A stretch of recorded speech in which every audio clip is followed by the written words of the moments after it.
Bueno, vamos a hablar sobre esto que estuvo sucediendo en esta semana, pero con otro análisis de otro dirigente político, que es un diputado mandato cumplido y es actualmente el director del Instituto Consenso Federal y se llama Alejandro Topo Rodríguez. ¿Qué tal, Topo? Marcelo Aymar te saluda, ¿cómo estás?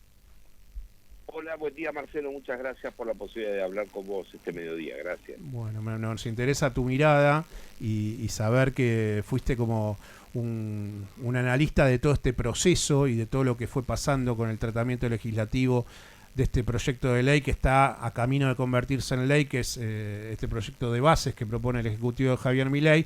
Y lo que quería era tratar de como primera consulta, preguntarte, recién estaba hablando con un diputado radical y él me decía, bueno, nosotros le dimos la posibilidad y voté afirmativamente, el diputado es Fernando Carvajal, y me decía, nosotros como radicales le dimos la posibilidad de poder empezar a parlamentar, por eso votamos afirmativamente, pero cuando vayamos al articulado y a la discusión en particular, que va a ser a partir del martes, ahí nosotros vamos a tener un montón de situaciones que no vamos a estar de acuerdo ni le vamos a dar el voto. Lanzó un montón de cosas importantes que no van a estar a favor. Por ejemplo, me adelantó que no van a darle la posibilidad de que se corra el poder legislativo en procesos de control de endeudamientos de ejecutivos desde Milei u otros gobiernos, ¿no? Que es algo que tiene hoy como facultad el poder legislativo de la República Argentina. La consulta tiene que ver con si vos en esta cuestión de levanté afirmativamente, le di el voto positivo para poder dialogar y empezar a discutir el articulado, ¿estás de acuerdo o si vos hubieses estado en el recinto, hubiese directamente rechazado todo este proyecto de ley ómnibus? Bueno, yo primero te agradezco el interés, y te pido disculpas, pero no quisiera tener la actitud casi soberbia de decir como yo hubiese hecho, y yo entiendo comprendo tu pregunta y vamos a hablar sobre eso, porque sería pedante de mi parte y además no corresponde. Es como estar mirando el partido en la tele y decir qué jugada hubiese hecho yo estoy afuera. Pero me parece muy importante lo que vos estás marcando, porque quiero repasar con vos y con tu equipo que hubo fisuras en el radicalismo. Facundo Manes y Pablo Juliano ya se animaron a marcar la diferencia con el voto en contra en general. Sí.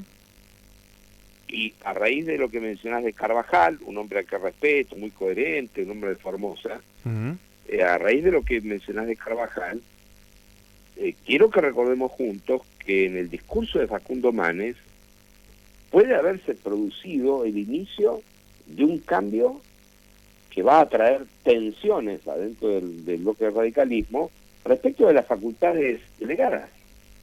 Porque Manes fue contundente, tajante, dijo que no van a aprobar, él las llamó facultades extraordinarias del Poder Ejecutivo. Eso, bueno, Fernando nos acaba de decir que él no va a votar las facultades delegadas. Entonces, bueno, yo no sabía lo de Fernando y te agradezco esa información. Abona esta hipótesis.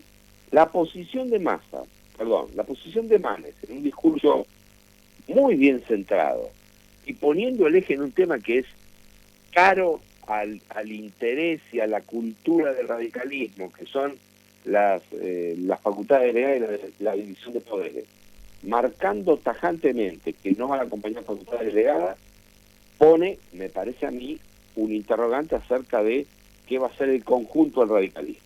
En segundo lugar, la compañera peronista Natalia de la Sota votó en contra en general. Y dentro de ese bloque también votaron en contra los representantes del Partido Socialista, Mónica Fein y Esteban Paulón, y Margarita Stolbizer. Finalmente, hubo un voto de Sergio Acevedo, que es del bloque de Santa Cruz, que también votó en contra. Entonces, a mí me parece, obviamente no sabemos cómo va a ser la dinámica, que hay un llamado de atención porque hay sectores de los que quizás no se esperaba que tuviesen rápidamente una manifestación de voto en contra, ya lo hicieron en el voto en general. Y coincido con ustedes que hay otro tema que es importante, el del impuesto país, y finalmente el de privatizaciones. Ese es el tipo de la discusión nodal que se viene a partir de la semana que viene. Facultades delegadas, impuesto país y privatización. Tengo la impresión de que el gobierno va a tener mucha dificultad para conseguir el acompañamiento que espera o que se ha propuesto tener en esos tres. No sé si necesariamente los tres van a salir rechazados, porque el capítulo de privatización se puede complejizar en su discusión, pero no veo que el gobierno tenga asegurado esos tres capítulos, permítanme llamarlos así, grandes títulos o capítulos. A mí y esos... Sí, te escucho, Marcelo. No, te decía que me parece interesante, Topo, lo que me decía Fernando, ¿no? Y que no solamente lo trasladaba a él, sino que a otros diputados de la Unión Cívica Radical.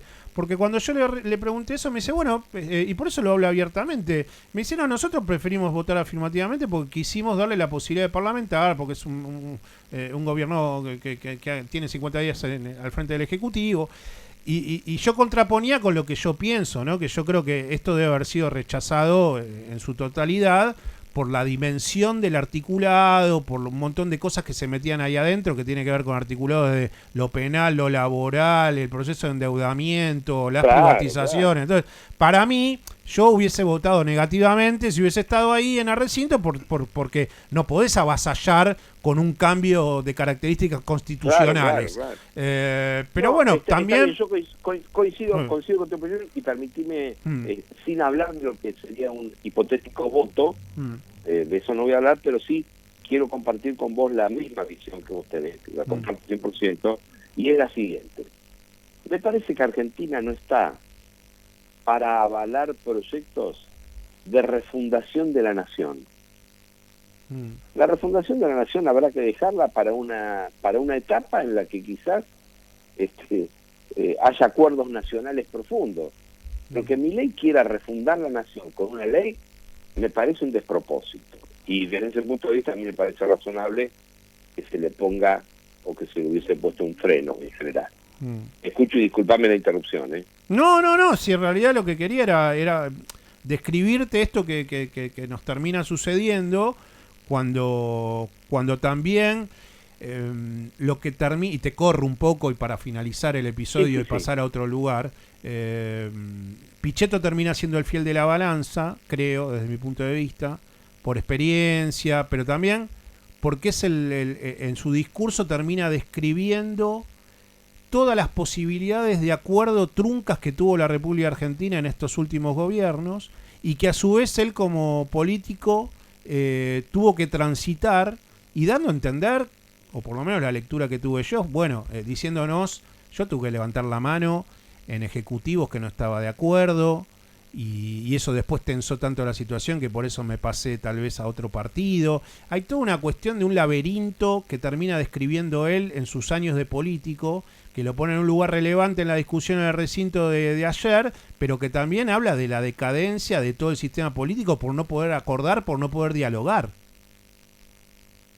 Sí, es cierto, uno se enfrenta a ese panorama que hoy estamos viendo, que ayer generó. Ahora, el pecado, o en todo caso la imposibilidad, está desde la concepción, nace desde la concepción de la propuesta, porque es imposible que un gobierno que tiene el 10% del Senado y el 15% de la Cámara de Diputados pueda lograr acuerdo en un megaproyecto que además tiene propuestas extremas o extremistas.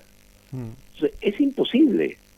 No hay flexibilidad política capaz de abarcar un mega DNU y un megaproyecto de ley que quieren refundar la nación con propuestas extremas si uno tiene el 10% del Senado y el 15% de la Cámara de Diputados. Claro. Nació mal y no prospera. Es así. Sí. Quería, para finalizar todo lo que sucedió en este tiempo, esto termina también en el Senado, ¿no? Y después del Senado también, tal vez la culminación de todo el proceso, tanto del DNU como de este proyecto de ley Omnibus, termine con la mirada del Poder Judicial y de la Corte Suprema de Justicia. ¿Cómo ves ese capítulo? Bien. Sí, ciertamente falta lo que vos mencionás, la zaranda del Senado, que va a ser muy difícil para cualquier proyecto que eventualmente resulte aprobado con los artículos que sean en la Cámara de Diputados. Y luego, es muy importante lo que mencionás, porque el Poder Judicial ya empezó a actuar con el DNU. Es decir, el Poder Judicial ya se ha puesto en marcha respecto de decisiones del propio ley. Ustedes saben que hay cuestionamientos en torno a la liberación de los precios de las pagas de salud. Hay cuestionamientos muy fuertes respecto del modo y del contenido de la reforma laboral que quiere hacer el gobierno a través del DNU, y hay una infinidad de presentaciones que todavía esperan una definición, al menos provisoria, de la justicia. Tengo la impresión de que el Poder Judicial va a dejar actuar primero al Congreso. No veo que el Poder Judicial tenga la intención de interferir en el normal funcionamiento de la instancia legislativa. Y desde ese punto de vista no veo superposiciones en el tiempo.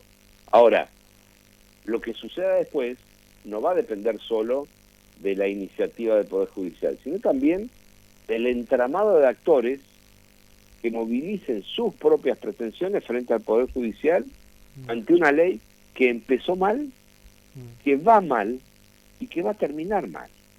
Porque alguien en algún momento va a tener que explicar, por ejemplo, por qué la ley la redactó alguien que no tiene ningún cargo público y la supervisó después en un departamento de Recoleta, habiéndose aprobado un supuesto dictamen de mayoría que se firmó en blanco. Esto no es que se nos ocurra a nosotros, lo han dicho los protagonistas que esto ha sucedido. Claro. Desde ese punto de vista a mí me parece que Milei se encaminó por un sendero poco virtuoso en materia institucional. Muy envalentonado, ¿no? Sí. Sí, y que los retazos que queden de la ley ómnibus van a ser retazos que se van a judicializar por los próximos tiempos. Topo, y en este panorama tan atomizado de partidos de la oposición, ¿qué es lo que aportás como director del Instituto de Consenso Federal? Nosotros estamos haciendo un seguimiento, ahora casi diario, de las medidas, las decisiones y las propuestas del gobierno de Milei. A propósito de lo que ustedes estaban analizando con el compañero cuyo nombre no registré recién. José Fernández. Sí, José Fernández, está acá conmigo. ¿Qué tal, José? ¿Cómo estás? ¿Qué tal? A propósito de tu intervención, quisiera, si me permitís, ponerle números. Sí. La AFIP acaba de informar que durante el mes de enero se recaudaron 469.199 millones de pesos del impuesto país. Eso significa que si el Poder Ejecutivo avanza con la propuesta que vos mencionabas recién, que es quedarse para ANSES y PAMI con el 100% de esa recaudación, en vez de recibir lo que hoy recibe, que son 328.439 millones de pesos, es decir, el 70% de esos 469.199, se quedaría con el 100%. Es decir, que no irían a otras finalidades un poco más de 100 y pico mil millones de pesos. Sabés que es muy importante este dato que estás dando, Alejandro, Topo, y yo te lo complemento con la caída de recaudación tributaria, que lo único que la hizo caer menos fue el impuesto país, ¿no? Porque al subirle la alícuota... claro, exactamente. Está en 17 el aumento puntos. de la alícuota del 7,5% al 17,5%, más el multiplicador, el aumento del multiplicador, que es el dólar oficial, que pasó de menos de 400 a más de 800, indicó que el impuesto país creció 1.252,6% entre enero de 2023 y enero de 2024, cuando otros tributos crecieron mucho menos, el IVA 291, ganancia 117, Sí, no, hay, cheque 197. Sí, no, hay un dato del Instituto Argentino de Análisis Fiscal, el IARAF, que dice que, bueno, aparte es desolador el dato, que cuando vamos a analizar los datos fiscales de enero, hay una baja, y esa baja ha sido de las más bajas en términos reales de los últimos 9 años, los datos fiscales de enero. Eso significa en el informe del IARAF, que tiene como base la información publicada oficialmente por la FIP, que ha impactado en los pocos días del gobierno de Milei, ha impactado de lleno sus decisiones y sus políticas, generando una tremenda recesión en los primeros 20 días, 40 días de su gobierno, 40 días de su gobierno, 50. Topo, te mando un abrazo. Gracias, estaremos hablando en breve y buen fin de semana. Gracias a ustedes, muy buenos días. Hasta luego. Quien está hablando con nosotros es Alejandro Topo Rodríguez, quien es actualmente el director del Instituto Consenso Federal.